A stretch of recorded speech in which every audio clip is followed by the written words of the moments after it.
Iya. Kecap itu bisa jadi nomor satu walaupun kecap itu busuk. Itu Nah bisa ini busuk. kalau kecap dari sana tuh busuk banget semuanya ya. Itu Kecap. tidak mungkin Polda Metro Jaya itu Aduh, melakukan hal kualitas termul kayak gini nih. Berjuanglah untuk membuktikan kebenaran fakta. Dan nanti kalau sebenarnya ada bukti yang menunjukkan otentisitas daripada ijazah tersebut, saya yakin.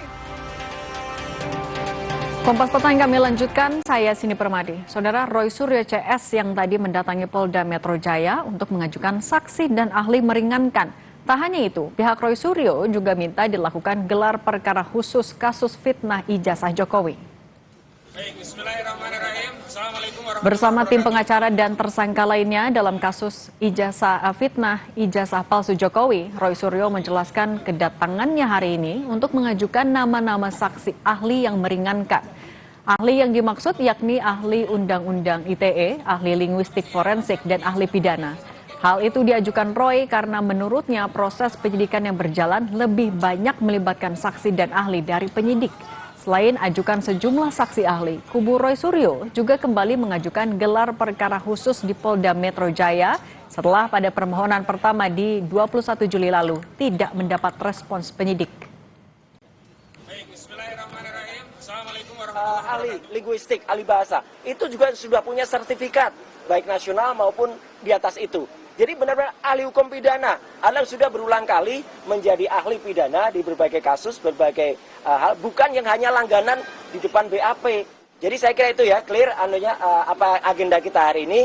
Sekaligus juga kita mengajukan gelar perkara khusus untuk supaya apa? Kasus ini supaya terang benderang diketahui oleh masyarakat dan lainnya.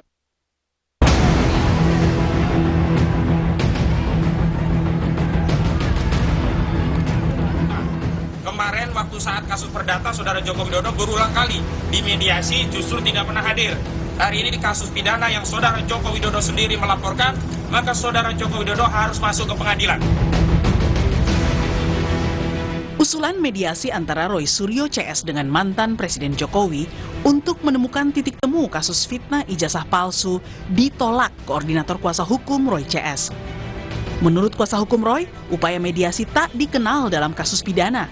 Karenanya kubu Roy ingin proses peradilan ditempuh sehingga Jokowi bisa dihadirkan. Termasuk kemarin kami komplain Saudara Faisal Assegaf yang tiba-tiba bicara tentang perdamaian, juga Prof. Jimli Asidiki yang bicara tentang mediasi karena ini kasus pidana, bukan kasus perdata. Kemarin waktu saat kasus perdata Saudara Joko Widodo berulang kali dimediasi justru tidak pernah hadir. Hari ini di kasus pidana yang Saudara Joko Widodo sendiri melaporkan, maka Saudara Joko Widodo harus masuk ke pengadilan. Jadi jangan kemudian membangun narasi untuk mediasi di kasus pidana. Adalah Ketua Komisi Percepatan Reformasi Polri Jimli Asyidiki yang mengungkap usulan mediasi muncul dari aktivis 98 Faisal Assegaf saat audiensi dengan Komisi Reformasi Polri. Menurut Jimli, bukan tak mungkin jalur mediasi juga ditempuh dalam proses pidana apabila seluruh pihak mencapai kesepakatan. Nah, muncul ide-ide antara lain misalnya Pak Assegaf tadi mengusulkan bagaimana bisa nggak mediasi? Oh bagus itu, coba tanya dulu mau nggak mereka dimediasi, ya kan? Baik pihak Jokowi dan keluarga maupun pihak Roy Suryo dan kawan-kawan mau nggak dimediasi? Nah, jadi status tersangkanya tetap, ya kan? Tapi dimediasi dulu. Kalau misalnya ditemukan titik temu, ya kan? Ya bisa tidak dilanjutkan pidananya. Tapi kalau seandainya tidak berhasil, ya lanjutkan nggak apa-apa. Tidak ada forum lagi yang bisa membuktikan keaslian atau tidak aslinya. Sebelumnya, kubu Roy Suryo kerap meminta penyidik Polda untuk memperlihatkan ijazah asli Jokowi untuk membuktikan ada tidaknya fitnah soal tudingan ijazah palsu. Namun dalam sidang sengketa ijazah Jokowi di Komisi Informasi Pusat, pihak Polda selaku termohon mengaku salinan ijazah asli Jokowi ada dalam penguasaan Polda Metro Jaya sebagai barang bukti. Saat ini dia dalam penguasaannya Polda Metro Jaya ya? Dalam penguasaan Polda Metro Jaya dalam status penyidikan, resmi disita mendapatkan penetapan penyitaan dari pengadilan negeri setempat. Baik. Kasus fitnah ijazah Jokowi yang memakan waktu cukup lama kerap berkutat pada permintaan memperlihatkan ijazah asli tersebut. Namun faktanya dalam gugatan perdata di PN Surakarta dan Sleman, tuntutan para penggugat selalu berakhir deadlock karena Jokowi menolak memperlihatkan ijazah asli sarjananya. Tim Liputan Kompas TV. Langkah mediasi yang diusulkan Faisal Assegaf ditolak mentah-mentah oleh kuasa hukum Roy Suryo. Laporan Jokowi katanya di Polda Metro Jaya adalah kasus pidana, sehingga pihak Roy ingin Jokowi turut hadir di pengadilan. Kita bahas bersama tersangka dugaan fitnah ijazah Jokowi Roy Suryo di studio. Mas Roy, apa kabar? Alhamdulillah, Mbak Cindy. Lalu juga ada Ketum Jokowi Mania Andi Azwan dan Guru Besar Hukum Pidana Universitas Pelita Harapan, Prof. Jamin Ginting dari Zoom. Apa kabar semuanya? Baik, terima kasih. Oke, sore. Saya ke Mas Roy dulu. Mas Roy, tadi kalau mendengar pertanyaan Bang Husainuddin berarti fix tutup pintu mediasi? Ya, jadi artinya kan ada itikat baik ya dari beberapa pihak. Kemudian ada, kami kan selalu konsultasi dengan kuasa hukum.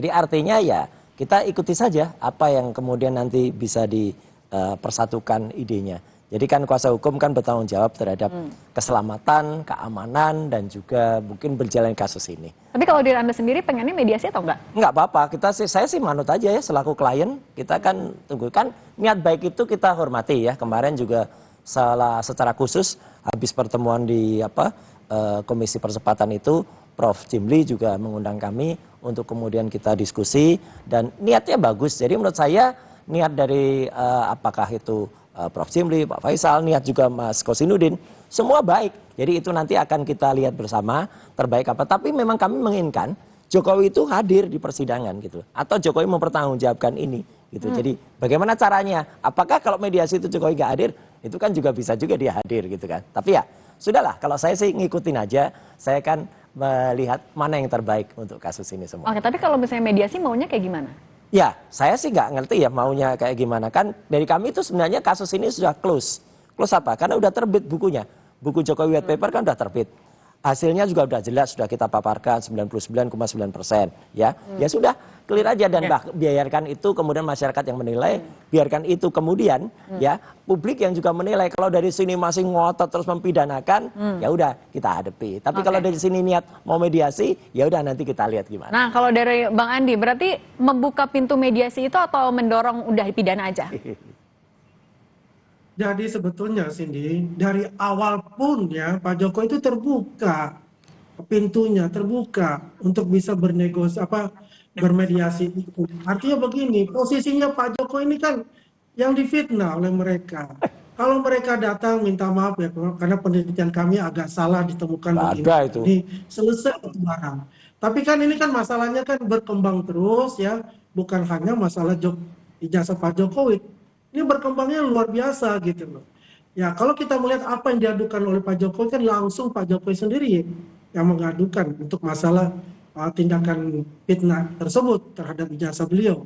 Ya, jadi pada dasarnya ya apa yang dilakukan itu kalau kita melihat ya dimediasi oleh Pak Jimli Asidiki silakan saja, tapi semuanya juga tergantung dari Pak Jokowi untuk itu. Tapi berarti bakal hadir langsung nggak Pak Jokowi juga di mediasi? Kenapa?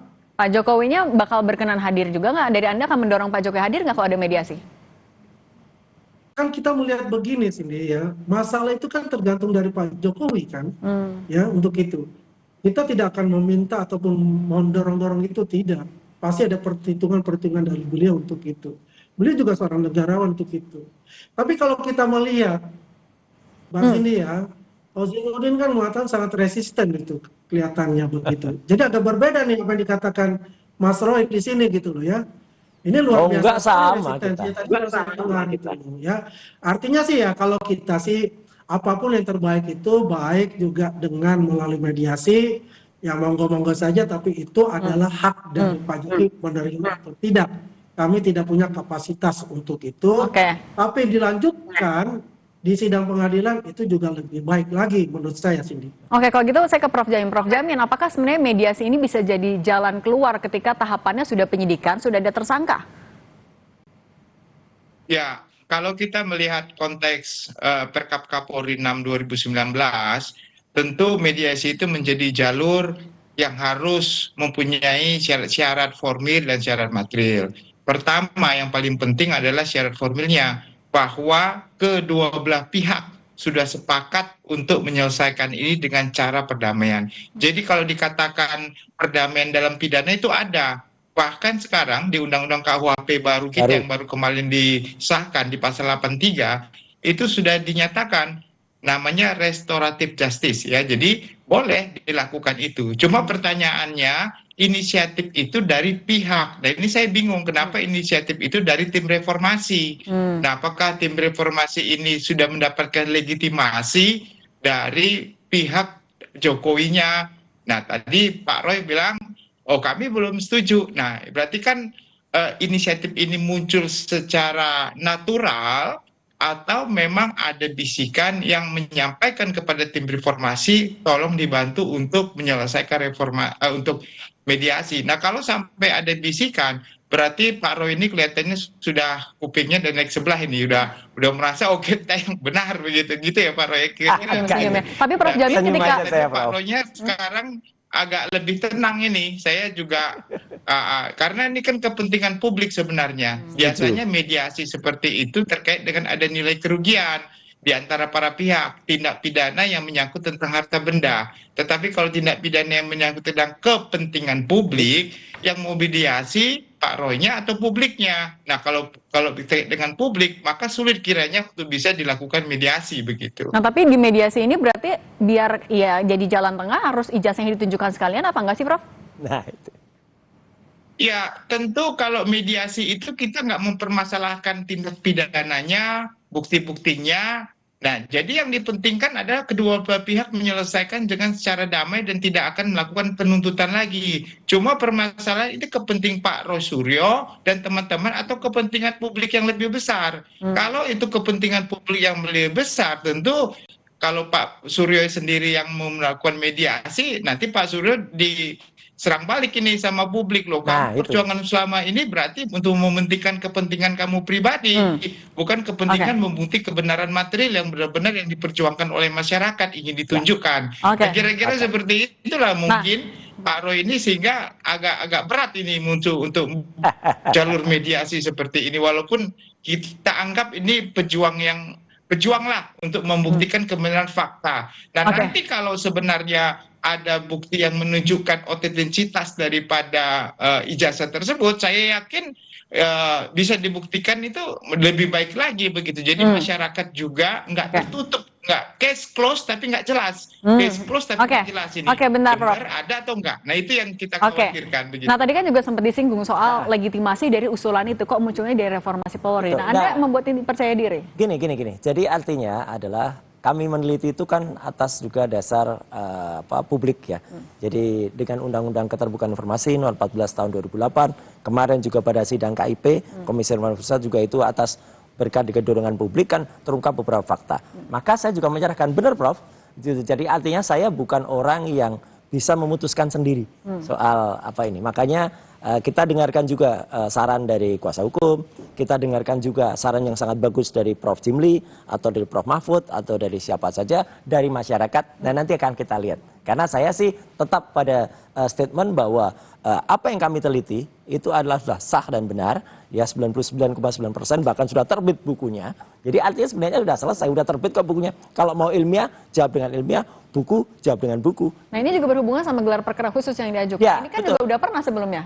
Yang pernah itu gelar perkara khusus ketika kasusnya di penyelidikan di Bareskrim. Nah, terus ada harapan berbeda ketika ini diajukan di Polda. Karena kan dalam perkara khusus di Polda ini kan Polda kemudian meningkatkan status penyidikan, kemudian menjadi tersangka. Nah, kemudian kan dia hanya mendengarkan ahli-ahli dari dia sendiri. Ahli yang sama sekali tidak pernah terlibat dalam pembuatan undang-undang ITE. Ya, itu hanya membaca undang-undang ITE, kemudian merumuskan sendiri dengan pikirannya sendiri, mengartikan pasal 32, 35. Ya, ahli yang kami hadirkan adalah ahli yang ikut merancang undang-undang ITE dari sisi pemerintah. Saya dulu juga membuat undang-undang ITE itu, tapi kan saya nggak jadi ahli di situ. Nah, disitulah Mbak Cindy dan juga pemirsa Kompas, kita minta gelar perkara khusus agar masyarakat juga bisa menilai. Oh, kasusnya kayak dari situ, nanti masyarakat juga bisa melihat ini perlu nggak adanya mediasi atau enggak. Sekali lagi, saya mengikuti semua masukan masyarakat, termasuk Prof. Jamin Ginting. termasuk juga ahli-ahli yang kita hadirkan nanti mediasi ini akan go or not to go. Nah kalau Bang Andi gimana? Minta gelar perkara khusus, kemudian juga mengajukan ahli-ahli yang meringankan. Kalau dari Anda memandangnya seperti apa? Tapi jangan dijawab dulu, kita akan kembali lagi usai jeda. Masih bersama kami ada Mas Roy Suryo, Andi Azwan, dan Prof. Jamin Ginting. Sekarang saya ke Bang Andi. Bang Andi, kalau tadi kan kata kuasa hukumnya Bang Roy Suryo, kayaknya mau tutup pintu nih, kata Bang Hozainuddin. Kalau Anda melihatnya penolakan ini sebenarnya bentuk ada celah hukum yang belum beres atau kenapa?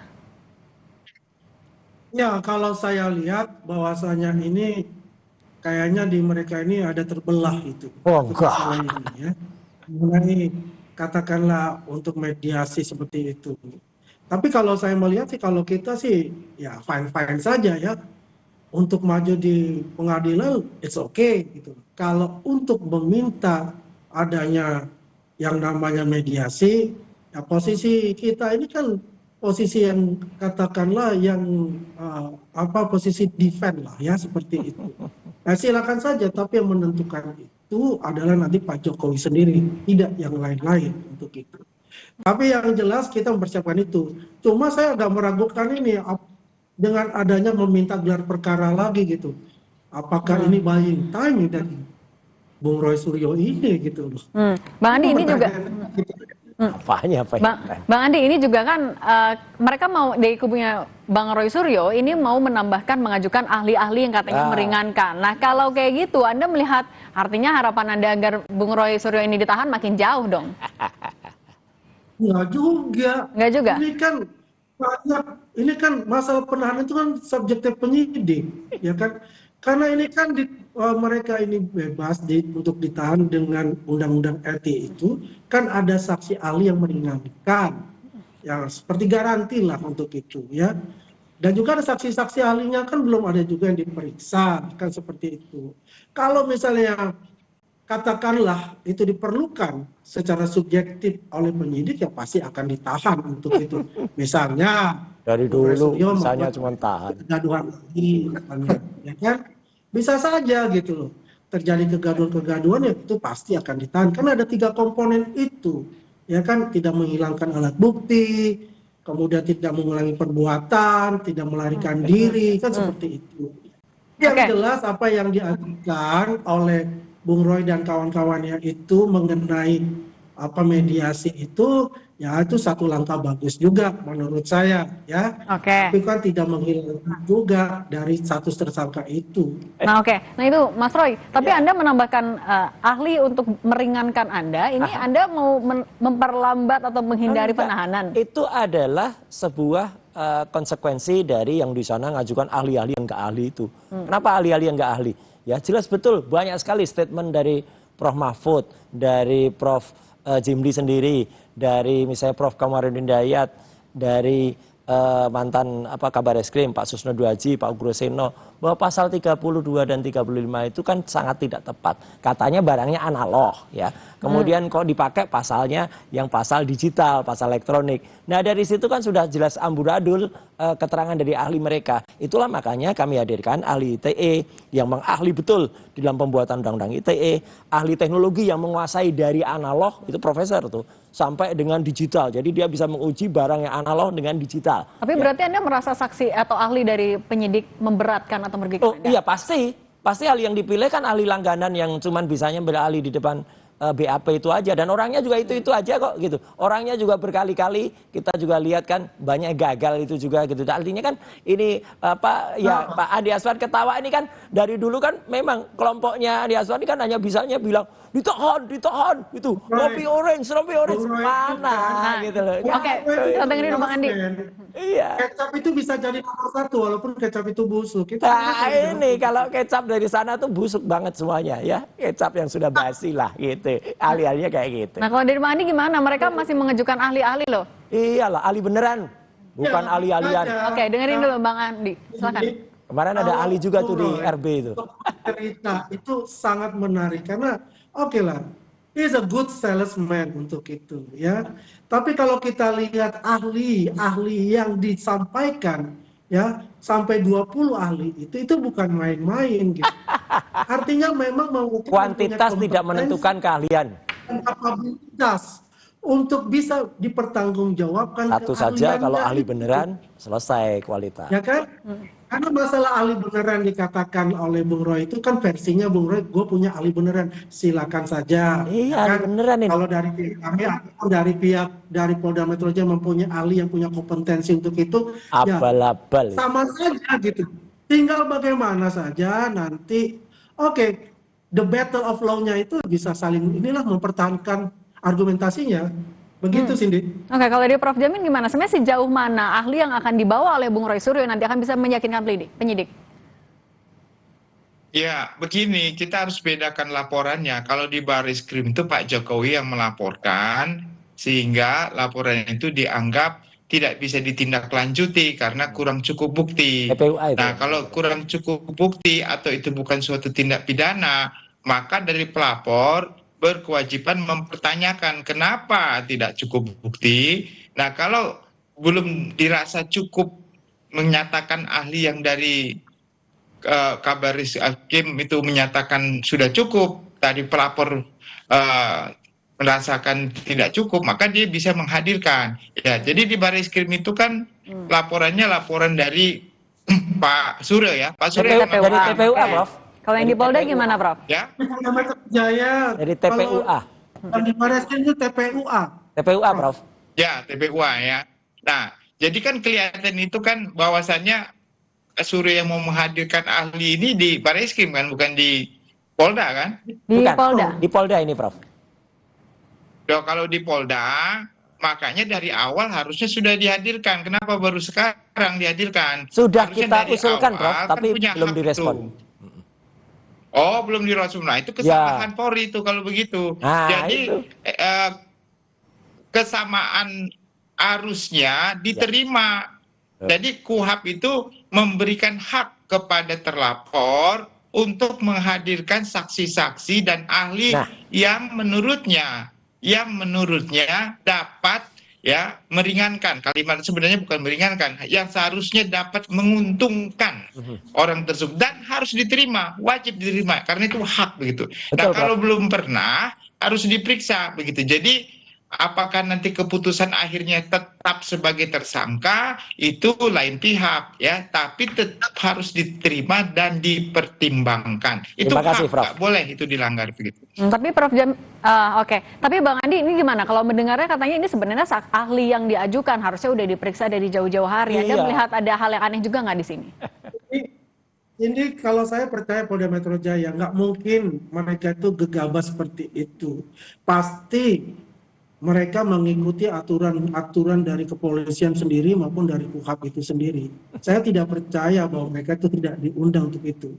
Ya, jadi mereka baru ini saja mengajukan. Oh, kalau dia mempunyai nama-nama, Andi Aswan nggak ngerti. Itu dari kemarin itu sudah ada. Tapi kan ini kan baru sekarang mereka mengajukan nama itu. Dan saya yakin itu sudah lama diminta oleh Polda Metro Jaya. Mana saksi ahli yang dari pihak Roy Suryo dan juga saksi yang menentukan Prof Jamin tadi. Nah, ini kan baru sekarang tadi dimasukkan nama-nama Andi Aswan kan bukan pihak terkait langsung, jadi nggak ngerti. Gitu. Karena mereka itu adalah ya inilah kualitas ASN. orang yang nggak ngerti. Kalau mereka ASN kan nggak juga ngerti, harus meminta berani ngomong hukum, bahkan berani menerangkan teknis di salah satu TV yang nggak jelas sama sekali. Inilah kualitasnya. Gampang sekali untuk plot twist kayak gitu. Tidak mungkin Polda Metro Jaya itu melakukan hal seperti itu. Kualitas termul kayak gini. Oke, kalau gitu, ya, Prof. Nah, Prof Jamin, tapi ini kan juga ketika sudah dia tersangka, kemudian pertanyaan akhirnya adalah soal penahanan. Ketika konteksnya seperti ini, penahanan jadi hal yang urgent tidak? Prof Jamin, singkat saja.